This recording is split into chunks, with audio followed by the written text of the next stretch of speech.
बातमी सरकारी कर्मचाऱ्यांना राष्ट्रीय स्वयंसेवक संघाच्या कार्यक्रमात सहभागी होता येणार असल्याची आहे।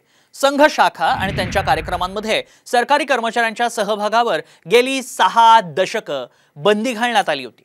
9 जुलै रोजी मोदी सरकारने ही बंदी उठवली आणि यावरूनच काँग्रेसने सरकारवर निशाणा साधलाय। लोकसभा निवडणुकीनंतर पंतप्रधान नरेंद्र मोदी आणि राष्ट्रीय स्वयंसेवक संघ यांच्यात काहीसा दुरावा दिसतो आणि त्यामुळेच हा निर्णय घेण्यात आल्याचा काँग्रेसने आरोप केलाय।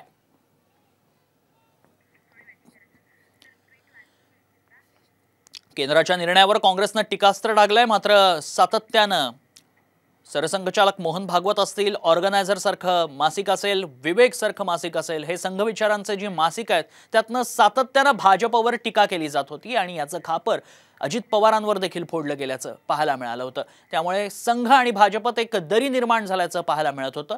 मात्र आता केंद्राने घेतलेला हा निर्णय त्यावर काहीशी दुरावा दूर करण्याचा किंवा कमी करण्याचा हा प्रयत्न असल्याचं बोललं जात आहे। चला आणि आता बातमी बघूयात विद्यार्थ्यांसाठी महत्त्वाची। विद्यार्थ्यांना जात वैधता प्रमाणपत्र सादर करण्यासाठी मुदतवाढ देण्यात आली आहे। विद्यार्थ्यांना 6 महिन्यांची मुदतवाढ मिळाली आहे।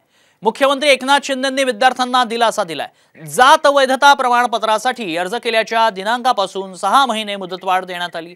याचा फायदा कोणाला होणार आहे तर अभियांत्रिकी, वैद्यकीय आणि इतर व्यावसायिक अभ्यासक्रमासाठी प्रवेश घेणाऱ्या मराठा विद्यार्थ्यांना याचा लाभ मिळणार आहे, याचा फायदा होणार आहे।